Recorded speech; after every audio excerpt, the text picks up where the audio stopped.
welcome to the next episode of Driving with Janine.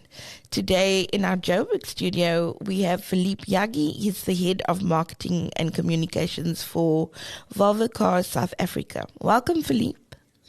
Thank you very much for inviting me. Yeah, no, it's lovely to have you in our studio today. Tell me, I'm just going to get straight into it. Volvo has been making headlines for the most part of this year and probably not for favorable news. So let's start right there. Is the writing on the wall for Volvo Cars South Africa, or is the brand here to stay? Now, we are not going anywhere. Volvo is here to stay, definitely. We are committed to this market. We are doing some, let's say, restructure and new organizations into our business as a whole. But we are definitely here to stay. We're launching new products, so it's a very good moment for Volvo in the country. Okay, now that's good news. So naturally, there's still a lot of backlash after closing down 12 of your 19 dealerships. What was the logic behind that? Because, I mean, you're trying to grow electric vehicles interest in the country, and now you close 12 of your dealerships. Yeah, in a very transparent way with you and also with the audience, I will explain the reasons why. And first of all, look, no one is happy. No one likes to close dealerships, right? Yeah. No one takes this type of decisions in a very happy way. But sometimes the business asks for some hard and bold decisions today that will benefit the business in the long term. So essentially what happened is that last year we started an analysis of the full business that we have in the country, and we created a growth plan to until the end of the decade. So essentially it's like a 5 to 6 years growth plan. And the analysis that we did as well is that we found out that our partners, our retailer partners that are very important to us to reach the objectives that we have to the long term, they were not profitable today. Mm-hmm. And the truth is, if you don't have profitable partners, we will not invest in the brand. By not investing in the brand, they will not build or upgrade the facilities the way that we need. They will not invest in the staff that we need. They will not invest in the process and create a service level that we need from both sales and after sales point of view. And we are a premium brand. We need to have the best facilities, the best staff, and the best process and the best service level to our customers. So what happened is, with this analysis, we understood that we had too many dealers for the volume that we have today and the car park that we have today. So the idea was to reduce the number of dealerships across the country, focus on the areas that we have the most volume of premium consumers. And by doing this first movement, we could have stronger and more profitable partners, because with this, our partners can actually invest in the brand and help us to get where we need. So it's a long-term plan, as I mentioned. The first step was to identify the partners that we wanted to stay, the locations that we wanted to stay, reduce the number of dealerships, make those partners more strong and stronger financially as well. Now there is a second step of those partners that are staying with us, the locations that are staying. We need to upgrade facilities. We need to have more staff. We need to improve the service experience over there. And then there will be a third step as well, that hopefully it will happen soon, is that this step, essentially, we would identify the locations that we need to be and that currently we are not in today. But we are going to do this very carefully as we need. But the idea is not to stay with 7 dealers forever. Okay. This was required at this moment as a business strategy in order to make our retailer network better, stronger, and then to a long term be able to accomplish our results. We want to grow in the country, and when this growth comes, also we are going to expand to other locations that we're currently not in. Okay. Well, when you put it like that, it's actually then very brave of an automaker to be that realistic and make such bold moves. But, every time we mention or I do a Volvo story on News24 Motoring, a lot of our readers are saying, a lot of customers are saying, they're loyal customers, but they feel they need to change cars because they thought that, the writing's on the wall and Volvo's leaving. But how does the brand intend to fix brand loyalty and retain customers with the trust that the distrust that the closures have caused? Yeah, I understand that some customers are upset with us. Some loyal customers are upset with us, which is fair. Yeah. Because of the whole restructuring that we are doing. What I can say to those customers is that if you really like the Volvo products, if you really like the Volvo brand, don't sell your Volvo. Have some patience with the transformation that we're doing, because this is for the benefit of own Volvo for the future. We needed to have this at this moment. And what we want as well is to provide the correct level of service for our consumers, because we are a premium brand and we need to do this for them. So yes, I understand that some customers are upset, which is fair. What we're trying to do as a whole is to mitigate the negative effects for those customers. So in a case-by-case scenario, the customers that need service and they are in a location that it's not attended by Volvo today, we have ways to support them with our current partners, and we're trying to mitigate the negative effects into it, so they can reach our official channels, such as our customer call center, and we will make sure that we're trying that we can provide them the best service as possible to try to mitigate these negative effects. But what I can say to customers, I think that there was a big fear of Volvo leaving the country because some of the brands left the country before. What I can guarantee to the customers now is that yes, we are doing a restructure, but Volvo is not leaving. Okay. So yes, our dealerships will continue. We still have parts. We still have service running. So if what I ask also the customers, sometimes don't trust everything that they see. They see in the news. They see in social media. Trust in the official sources. I am an official source coming here to talk to you in a very transparent way to explain what is happening. So yeah, Volvo is here to stay. So customers, if you like Volvo, if you like our brand, our products, keep it, because we're going to try to do the best as we can to provide you the service level that you need. And Volvo customers are very demanding. We know that. Yeah. So Volvo Cars is one of the global automakers which has made its intent clear of only selling electric vehicles in the near future. Does that still apply? And especially in a country like South Africa, that has not yet really embraced new energy vehicles as fast as the rest of the world. Will there still be hybrids? Will there still be some ICE vehicles? What's the plan for South Africa? Yeah, we are fully committed to electrification. This is globally, as you know. So we have a very strong plan in terms of EV launches for the next years. But also we need to understand also the importance of the plug-in hybrids specifically. So our strategy is fully committed to electrification. And when I say electrification, essentially we are talking about two types of technology or powertrain. So we are talking about the fully electrics and we are talking about the plug-in hybrids that also are very important for this transition period. So yes, we are committed to that. In South Africa, also this transformation will happen. We will launch new EVs, we will launch plug-in hybrids, and we will focus on this electrification. We could see that, I know that the market is still starting, but we could see from last year's numbers that if the manufacturers, they bring the technology in a correct price point, things will start to accelerate. We could see with EX30, for instance. EX30 was the number one EV in sales in the country in 2024. So I think the customers, especially the premium customers, they want the latest technology. They want what is available up there. So our job is to bring this technology to the South African customer, and step by step they will embrace it. But we have two technologies, the EVs and the plug-in hybrids, and both are very important for our electrification strategy. Yeah.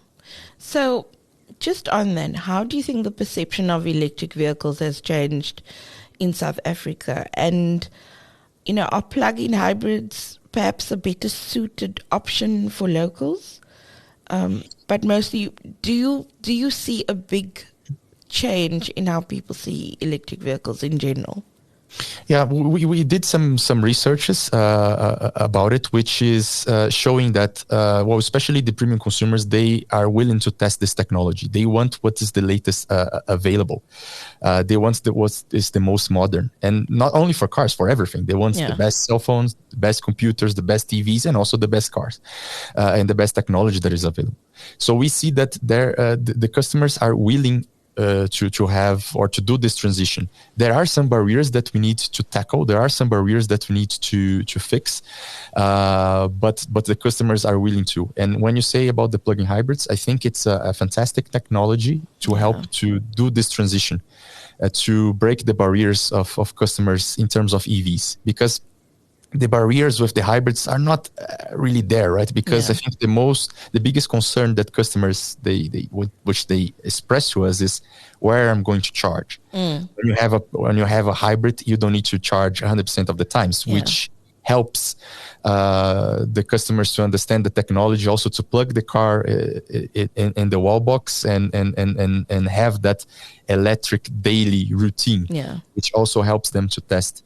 So if you ask me from a mass market point of view, I think the hybrids, they are here. They are a fantastic technology to put people into this transition. And for the premium market, both hybrids and EVs makes a lot of sense because the customers are asking for this type of technology. Very true. Also, there's a massive influx of cheaper Chinese vehicles flooding our market. And many of them are hybrids and EVs. Do you think local automakers are in trouble? And how can things for our automotive sector be turned around? Because everyone's panicking really, especially local automakers. And what does it mean for our local economy with all these Chinese cars here? Yeah, I think, and look, I come from Brazil, as you know, and also is a very big country with a very big car market, a big manufacturing footprint. So the same is happening over there as well. I think if I take my Volvo hat right now and speak as a consumer, I think having more competition in every segment is good, because it makes the brands that are there now to shake things up and to be the best as they can to avoid losing customers to the competition. Now, coming back to the auto industry, I think it's a challenge. I think it's if you see the markets that succeeded very well in terms of transforming the market into EV, into electrified, there were incentives in place. So I think those are the discussions that needs to happen in order to prepare maybe the manufacturer footprint in South Africa to produce this type of vehicles, because the exports is also very important for those that produce cars locally, and the markets around the world, they are doing this transition as well. So I think there's a point of preparing and incentivizing the local manufacturers to bring this technology in and to produce in South Africa to protect the manufacturer footprint and the jobs. But also, if you ask me, there's a positive trend as well. And I've seen this in Brazil. I've seen this in Latin America. When these Chinese brands comes with EVs and hybrids at a more accessible price point, actually can bring people in to this electrified world faster, which I think it's a positive. So it has your positives and negatives, but I think if we all work together, in the end of the day, the consumer will be benefit with new brands coming into the country. Okay. So talking about more EVs coming into the country and so forth, there are charging stations popping up everywhere in South Africa. Like every time you look, even at shopping malls, even tiny little shopping malls, you see charging stations pop up, even if they are slow ones.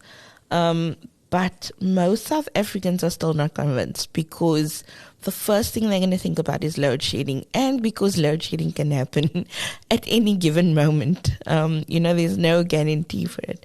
But how do you think our charging infrastructure can be improved? Yeah, I think also coming from a different country, when I see the numbers in terms of charging infrastructure, I think if I'm not wrong, the last number that I saw is over 350 chargers in the country, which is a very good number, especially for the volume of EVs that we still have in the country. The ratio between chargers and EVs is actually good. So I think the first perception that we need to break is that in South Africa, there is no charging infrastructure. I don't think that is very accurate. I think there is a charging infrastructure. So for the audience to understand, I mean, there are chargers up there. There are companies that are investing heavily into this, and by being a very EV brand, we are in close collaborations to these companies such as Great Cars, Rubicon, Zero Carbon Charge. We have these conversations with them. We know their rollout plan. So more chargers are coming, which is great. And I think so. I think the first perception that we need to break is this. I mean, there are chargers up there. People can actually charge their cars. I understand that there is a second concern regarding load shedding, which is very fair. And I think there are some initiatives, especially when you see Zero Carbon Charge, they are putting chargers totally off the grid. Yeah. So they're installing the chargers also using solar. So I think the solar capacity to actually charge the EVs is something that perhaps is a good hope for the future to avoid this load shedding. Because also myself coming from a different country, the first thing that I realized, yes, load shedding is not good. But when you look the infrastructure in the houses, for instance, people got prepared for load shedding. So they put solar panels, they put backup systems, batteries. And when you look, yes, load shedding is bad for EVs. Yes or no, because when you see people got prepared so much because of the load shedding that now if you have solar and backup systems in your house and you have an EV, is the perfect world, because you're essentially using solar energy to charge your car for your daily commute, not spending a rand into it. So I think those are perceptions that we need to help the audience to break, the consumers to break. But definitely there are some possibilities out there to avoid the load shedding situation. And I think it comes a lot with sustainable electricity, especially from solar panels. Okay. You mentioned the EX30 just now, and that's a phenomenal little car. And I think it's changed the perception of EV ownership in South Africa. And it's also become the best-selling electric vehicle in the country since it was launched last year. Was it last year? Yeah, it was last year. Yeah. Why do you think it's done so well? Well, I think when I look, is the perfect the package is the perfect package. The combination of the car is the perfect package, and I'll explain you why. But there's also one thing that I like in Volvo, and of course I work for Volvo, so maybe my opinion doesn't count so much. But what I like when we see the lineup of our cars, every car they have their own identity. So the X30 is different from the XC40, different from the XC60, different from the XC90. Yes, they share technologies here and there, but they are different. And when you look at the X30 in the streets, it's different from everything that is out there. So I think that this car has the perfect package at a very competitive price point. So you have an outstanding design. You have a lot of technology in the car.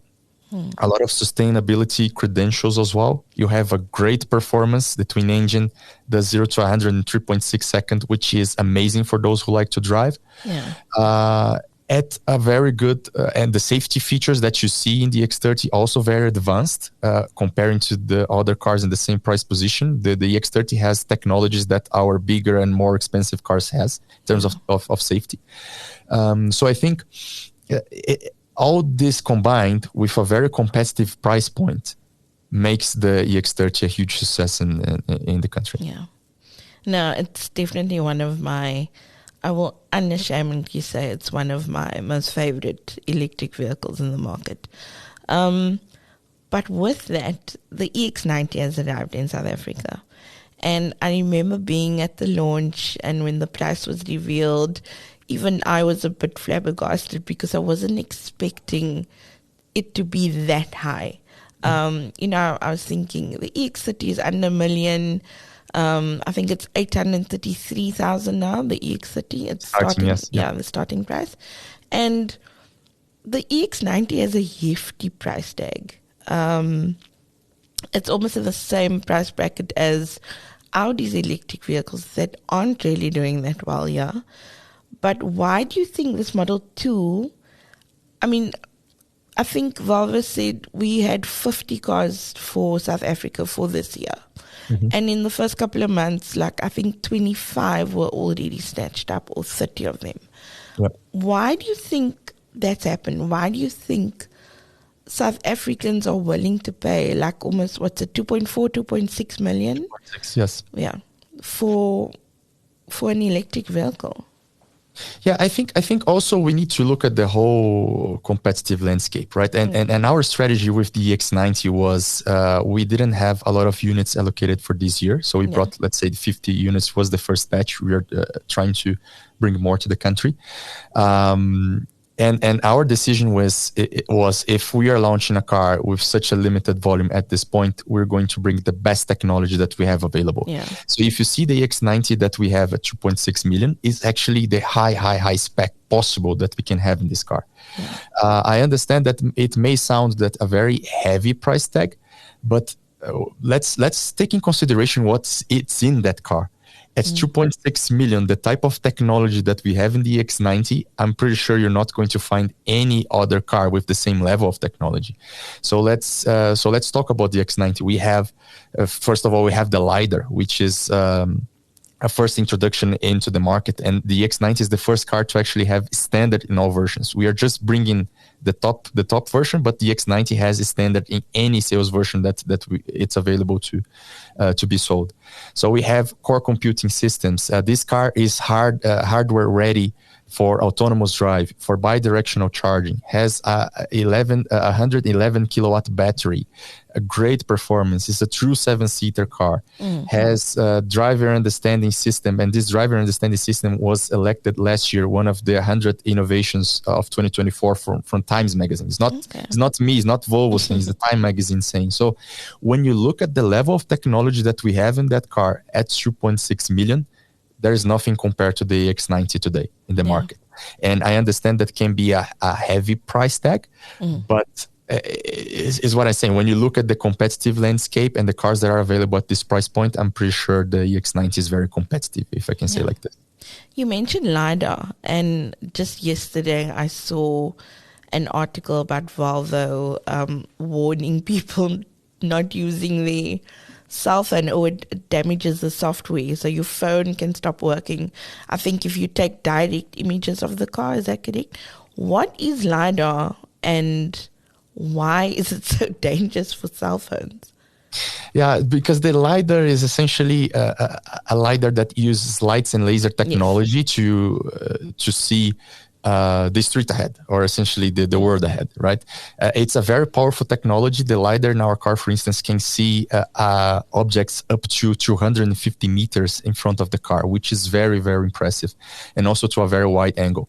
It's a very powerful tool, and it's very necessary when it comes to future autonomous drive capabilities, for instance, and to enhance the safety of the car. EX90 is essentially the safest car that we have ever done.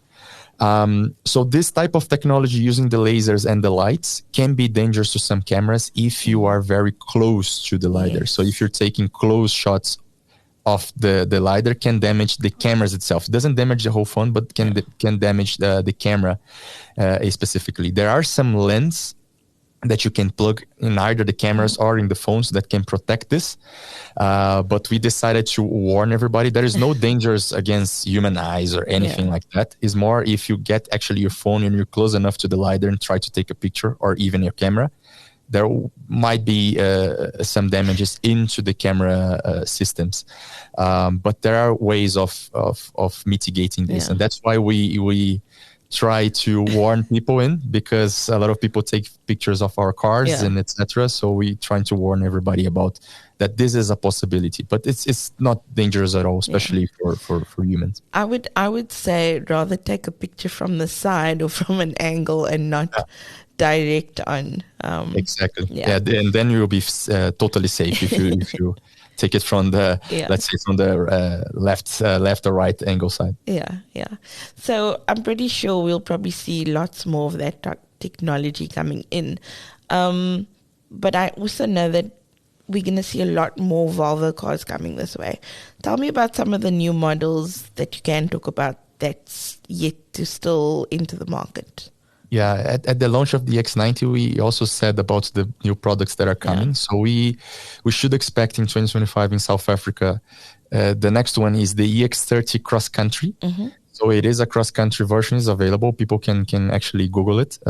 It's a cross-country version of the X30 that for me, I think it will be a very nice car to introduce in South Africa. Has a very South African look and lifestyle. It's already a very successful EV. So I think it's a car that will be very successful here as well. We will bring the refreshed versions of the XC60 and XC90. And also we can expect until the end of the year the ES90, also a brand new EV product that has a lot of nice technology shared with the EX90, but in a more sedan coupe shape. Okay, that's very exciting. So are all those cars going to be before the end of 2025? Yeah, that's the idea. Yeah, maybe we get, let's say, ES90 beginning of 2026, but the idea is to bring all of those cars already in 2025. Okay. Thanks so much, Felipe. Like, you've really shared a lot of insight. And I hope that people will now know that Volvo is not going anywhere. But thank you so much for coming into studio today. It was really lovely having you on this episode of Driving with Janine. Thank you very much for inviting me. And yes, Volvo is here to stay. We're not going anywhere. Thank you very much. Awesome. Thank you. That's it for today's episode. Join us next time with Driving with Janine.